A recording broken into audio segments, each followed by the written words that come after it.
noise while I'm recording is because my son is currently in the room with me, and he's playing with his toys while my grandmother is to the side of me trying to help me out. Thoughts from wife whose husband is battling schizophrenia. It's not always in your success, but sometimes in your struggle, that God will show you who you really are. I am a warrior of God. Faith does not mean trusting God to stop the storm. It means trusting Him to strengthen us as we walk through the storm. 5 days ago, we Googled one of my husband's actions of him sticking clothes into the cracks of the walls because he thought people were watching us. When we Googled it, the sickness schizophrenia appeared. So we read the webpage together, my husband and I, and every sentence I read, he shook his head yes to. For example, one of the sentences I spoke aloud was, "You hear voices in your head?" He would respond yes by shaking his head. By the time we got halfway through the webpage, we already had 2 notebook pages full of him agreeing to what was on the internet about schizophrenia. After we were finished, thoughts began to rush through my mind of events throughout our 7 years where I felt he was being rude, ignorant, cruel, and selfish. After reading all about schizophrenia, it all connected to this horrible disease. I could not wrap my heart and mind around the facts that were in front of my very eyes. My husband's legally crazy? No, this can't be true. Both my husband and I sat there in denial.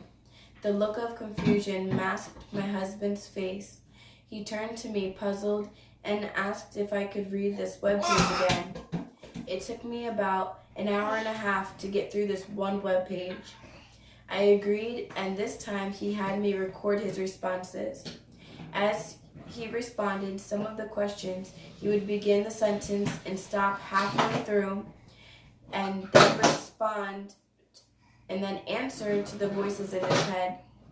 This all took place while our 4 children and our 2 cousins were fast asleep.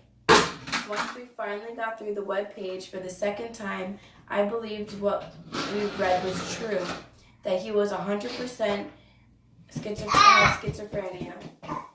Then I noticed about 20 minutes later, an evil look developed in his eyes, and he ripped up the notebook pages that he asked me to write down of helpful information. He had asked to show these pages to a doctor back at the mental institute, and that the one that he was recently discharged from 3 weeks prior to finding this out. I was extremely frustrated and puzzled on why he would destroy valuable information that he verbally asked me to write down. It didn't make any sense to me. Then he snatched the phone from my hands and deleted the video that he asked me to record for the doctor to see. Again, I got so heated in the moment, but then I prayed to Jesus to give me patience because I now knew that this was real and that he was not himself. Later on that night, he gets up and walks into one of the bedrooms and is carrying a long, thick cable wire to the other bedroom located on the opposite end of the trailer, and he begins wrapping it around the bedroom door handle, then continues to tie it to the back door handle. I got up and I asked him kindly, "Honey, what is this about?" His response was, "Nothing, don't worry about it." It was very strange, and we just went on about our night.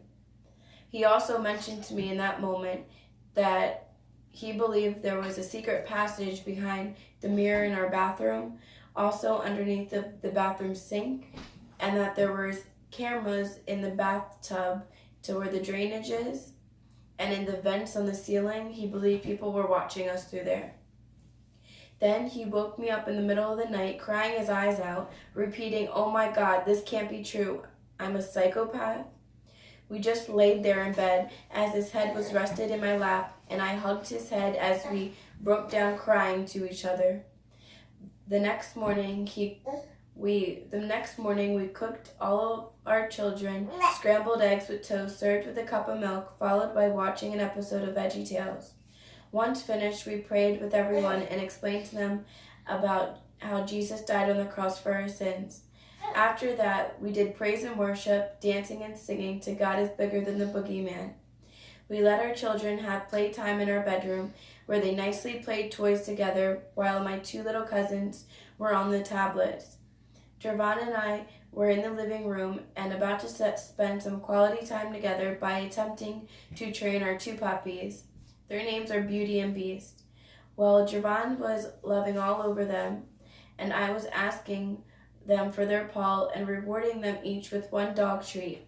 After we started to attach their leash to their collar, mind you, Jervon was happy and we were communicating great. He was saying how much he loves me and how he can't wait for us to find a way back home to our apartment in PA so that we could get him back into the mental institute where he had left recently. Also, we were talking about what we were going to cook later that night for dinner. So now both Beauty and Beast are ready to go outside and to use the bathroom. He walks out first, and I told him, hold on, that I needed to grab a poop bag for them just in case. Well, then he peeked his head through the open door to see if I was still coming. He had the same evil look in his eyes that he had the night before, and he started to call me names that he has never called me and began to accuse me of horrible things like I'm a cheater and was repeating that I was setting him up.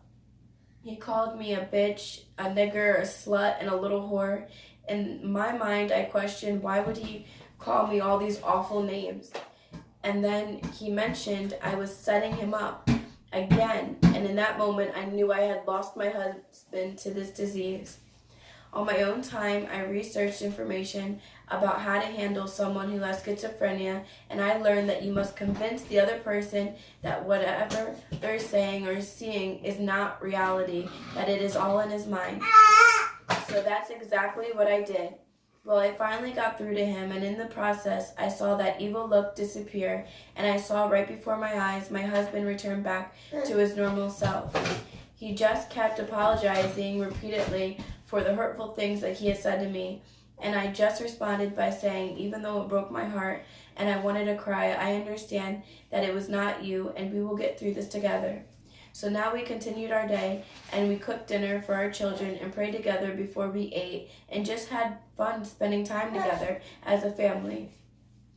Then nightfall had came, and I noticed my husband was starting to get upset at the table. The evil look had returned, and he looked at me and says, "You're lucky I didn't put a bullet through your fucking head." I said, "Are you crazy? Why would you say something so mean to me? I haven't done nothing to you." His response was he wanted a DNA test for all 4 of our children, and that he believes that all 4 of our children are his ex-best friends. I said, "That's impossible, sweetie. Everywhere you go, I'm there. We're always isolated together. The only time we were apart was when he was working, which has never been a long time because he would work up until he got his first paycheck and then turn around and buy diapers and toys for all of our children and our 2 cousins. And then he would use the rest to buy alcohol and marijuana to cope with the pain of the death of his son, which I recently discovered is a trigger for schizophrenia. But back to what was happening. So then he threatened me. Then he stood up and reached over to show me the screen to his phone, and it was a Facebook meme saying something about spirits taking over someone's mind. Then he said, "I think this is what's wrong with me." I said, "No, honey, you have schizophrenia, and you need help as soon as we get back home, just like you agreed, and we will get you that help, and you'll be readmitted to the hospital and be put on the proper medication." We also learned that this disease is not curable, but it is treatable. So someone with this condition can be normal only with the correct medication and must have a great support system. Then after he shows me the screen to the phone and he came back to reality and didn't remember even threatening me. So at this point we just continued with our night. Then 20 minutes later, he became angry again, accusing me of cheating and him wanting a DNA test again. I did my best to be loving and understanding of this horrible disease, despite the fact it was basically mental abuse towards me. But God got me through it, and I kept my composure in the midst of his small episodes. So I again convinced him that what he was speaking was false, and I was telling him why I loved him and that he needed to fight this. So I placed my hands on him and I prayed over him, asking God to take the devil out of his head. Once I finished the prayer, it made the voices in his head even angrier, and he went into another room and held the gun up underneath his chin and clicked the trigger back, thus getting the bullet into position to kill himself. And I cried and begged him, baby, don't do this. I know what's going on in your head is scary. I know, baby. But remember, you believe in God, and with God's help, you can get through this. I love you. Please don't do this. Tears rolled off his face onto the floor, and he slowly came back to me again. I could breathe, and relief just fell off onto my shoulders.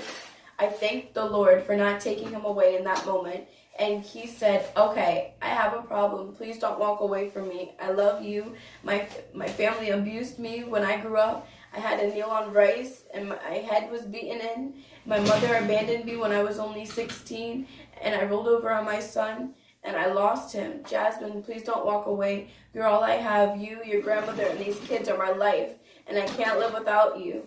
I looked at him and said, I am not leaving your side no matter what. I married you, and in God's eyes, we are to love each other and never to depart through the good and worst, and right now, this is the worst. God doesn't give you what you can't handle. I know that if you were with anyone else from the mental abuse, they would have been left to you. But I know that I am strong and that God will get us through this. Then he continued to cry on my chest as I held him close to my heart, and we prayed together. The night continued, and we're all sitting watching Frozen 2 happily. My husband had the girls sitting on each side of his lap and the rest of us on the bed. Javon stands up and has the girls sit nicely together on the couch chair, and he walks outside. Then he walks back inside and goes into our bedroom. I got up to check on him because I noticed he took the gun into the room with him, and he had that same evil look that was in his eyes the night before, and he began verbally being mean to me and accusing me of all these evil things again. And I was trying to convince him, but this time he held the gun to my chest. I quick thought to myself, if this is my time to die, then I am not afraid. And I said, if you're going to do something, just do it. As I looked deep into his soul, and he lowered the gun and took out the piece to the gun to show me that there were no bullets in it, and said, ha, this is what you want. You want people to think I'm crazy. I said, no, honey, why would I want that? I love you. Then my husband returned to me again, and I walked over to the corner of the room, and I bawled out crying, and I stopped talking to him for about 10 minutes. He hugged me and said, I know that holding the gun to you was wrong. I was just trying to scare you, for you to tell me the truth, that you were part of setting me up and admit to cheating. I said, I am not going to admit to something that I did not do, and you holding a gun to me will not change my answer. He cried with me and said, okay, I know I need help. I said, honey, hurry and tell me what you're trying to say, because those voices in your head know that you have schizophrenia now, and they're about to return. I know you didn't know it, but in less than 20 minutes, they're about to come back, and his face read that he was terrified with panic.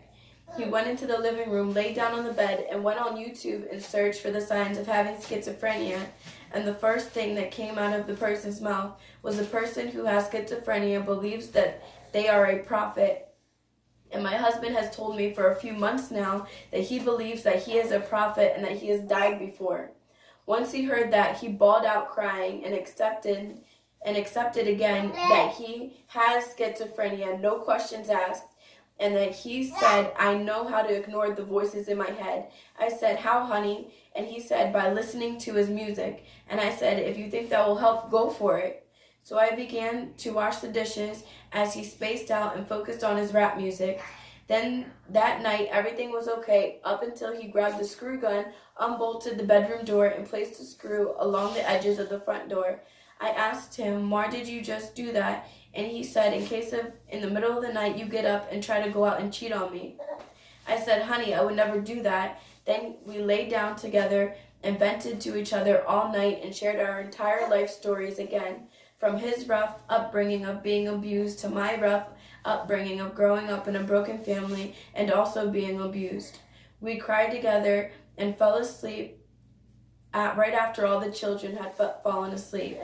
Then the next day is when he had his worst episode. He woke up happy and energized. He walked out onto the porch, then came back inside saying that I had his family underneath of our trailer and that they were watching us and that he wanted them dead. Also, that his aunt was parked across the street watching him. He grabbed his gun and walked out onto the porch, and I looked left, looked right, and saw not a car in sight. I said, honey, there's no one there, and as soon as I finished my sentence, I could see a car coming down the road, and his body movements and facial expressions told me that he was about to make the biggest mistake of his life. So I frantically began trying to convince him, saying, honey, that's not your aunt. Those are innocent people, and if you kill them, there's no coming back. Please don't do this. And as the car passed the front of our trailer, he jumped off the porch and shot up the bottom front of our trailer and said he wanted his family dead that was underneath. Then he hopped back onto the porch, and another car started to come down the road, and this time it pulled into our driveway. And I'm thinking whoever gets out the car is dead. And I stayed praying in my head and stayed looking at my husband, whispering now to please tell these voices in his head to shut up and for him to please come back to me. And that the second the person got out of this car, you could see in my husband's eyes that he had returned. It was the owners of the property. He shook our hands and was introducing us to the neighborhood. As he continues to speak, I drifted into the trailer and quick Facebook called my grandmother and said quickly, something's wrong with my husband. Please don't call the police, but he just shut up the front of the trailer. Everyone's okay. The kids don't know what's going on. They're all in the other room watching a movie. And please just pray. I said, I have to go. I'm deleting our conversation so he doesn't think I'm setting him up or anything. Then my husband walks in, happy to update me with the conversation he had with the owner. And all the kids come running out from the bedroom saying, Daddy, Daddy, where were you? Then I called all the kids over to the bed in the living room and Facebook video chatted with my grandmother. And when she was on the video, she held up an envelope with the words printed on it that my mother's friend Stephanie was on her way to pick up the gun. Now Stephanie is my mother's best friend and is our landlord's best friend. So mind you, Javon is happy, and I now know that Stephanie is on her way. So 2 hours pass without him having an episode, and Stephanie knocks on the door. Javon lets her in, and I sent all the children to another room so we could talk privately. And Javon sits down as Stephanie is standing in front of him with her other half behind her. And she says, honey, you have a serious mental problem, and I want to get you help. Those are basically my nieces and my nephews. And her friend, our landlord, said that she had received 7 phone calls about him shooting up the trailer. She asked him, can you please tell me why you did that? His response was because there was an animal underneath of the trailer. As he was answering Stephanie, I just shook my head no to every question that she was asking and him answering to. Then she said that she just drove 2 hours from home to come and pick up this gun, and that she did not feel comfortable leaving without it. He refused, and then he said that he needed to. He refused, and then he said he needed it because when we first arrived to Oklahoma 2 weeks ago, we pulled up to the wrong trailer, and a guy came out and pulled a gun on us. And in the state of Oklahoma, all you need is an ID to purchase a gun. So he convinced my grandmother that we needed it for safety because that guy is our neighbor. So she did, and then she left to return the car rental back to PA. Anyway, then my husband says he wants to sell it, and Stephanie turns around and asks him, well, how much do you want for it? And he is still refusing. And then I spoke up and said, honey, you just agreed last night that you would get rid of the gun. She's here now. This is your chance to get rid of it. Then he is still saying no, he won't get rid of it. And she turns to me and says, Jasmine, I don't feel comfortable leaving here without the gun. Do I have your permission to call the police? And I looked at my husband for a split second, and the thought of him holding the gun to me and to himself rushed through my mind, and I said yes. And she walked outside, and the police came, took pictures of the door that had been tied together, the screws around the trim of the door, and the tables that had been stacked up on top of each other. Then he looks at me and says, I'll give her the gun. And I said, honey, I think it's too late. The police are here. And he opens the door, and no lie, about 9 cop cars are parked out front, and they're holding guns pointed towards my husband and ask him to walk slowly with his hands up.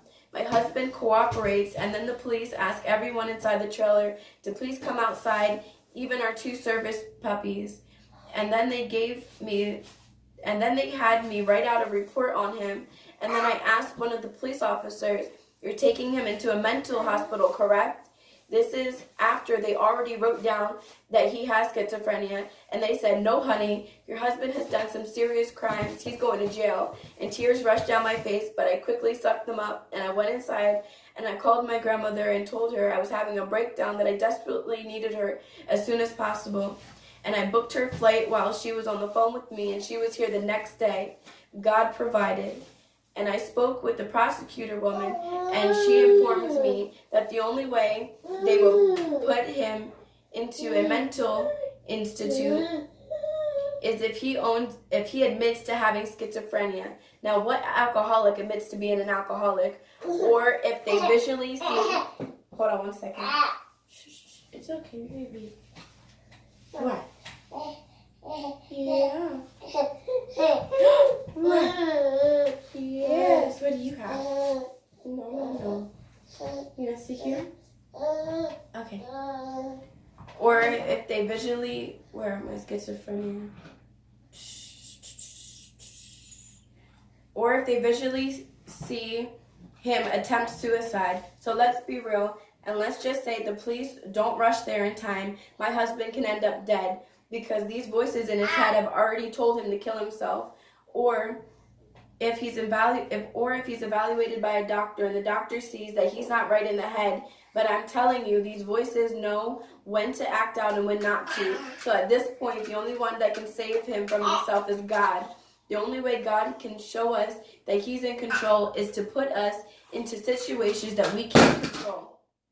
This is no longer my fight. This is God's fight. And the prosecutor informed me that I am not allowed any contact with my husband for an entire year due to the kidnapping charges. Go ahead, go play, baby. Go ahead. When Elijah said, Lord, I want to die, God gave him strength to live. What if the thing that produces your very pain, what if the thing that produces your pain is the very thing that God will use to release his power? Even when things are getting worse instead of better, I believe God. Jesus died on the cross for our sins because he loves us. Jesus heals cancer, addiction, mental illness, depression. I believe in the power of prayer, and with your prayer, God will speak unto my husband while he is in the jail cell like he spoke to Peter.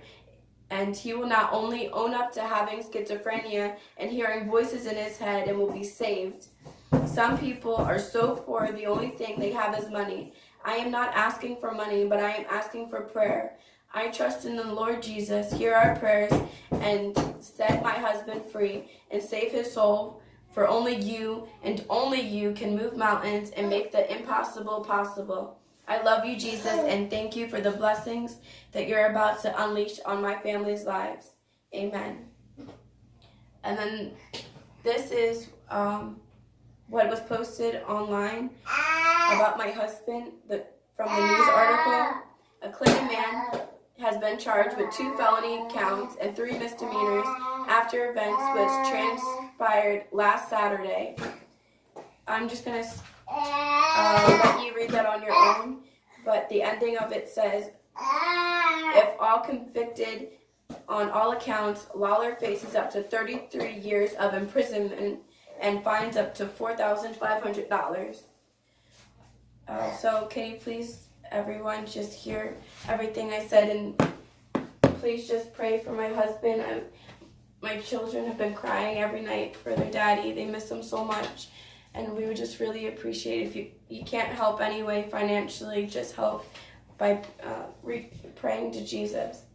Thank you and have a good one. Bye-bye. I miss you, Daddy. I love Daddy more than you.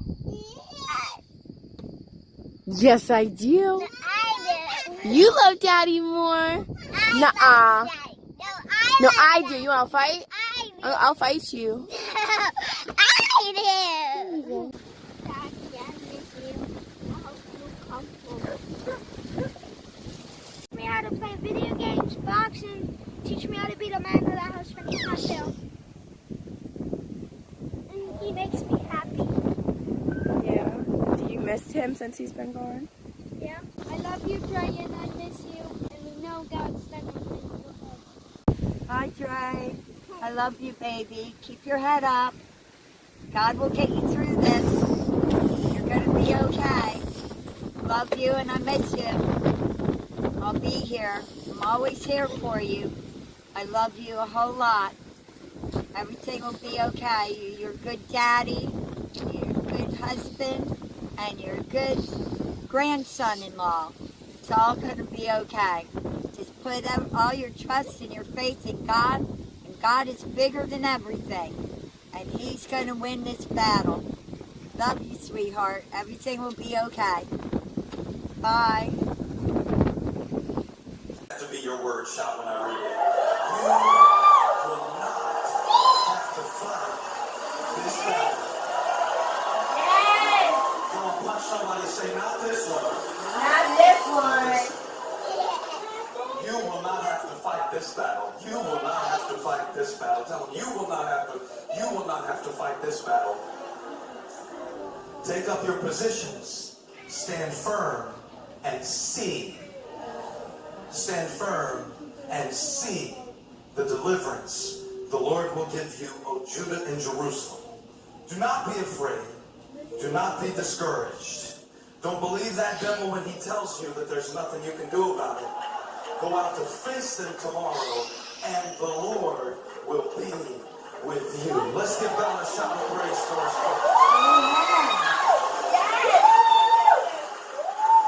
You may be seated in the presence of God. Yes, Mom. I should mention,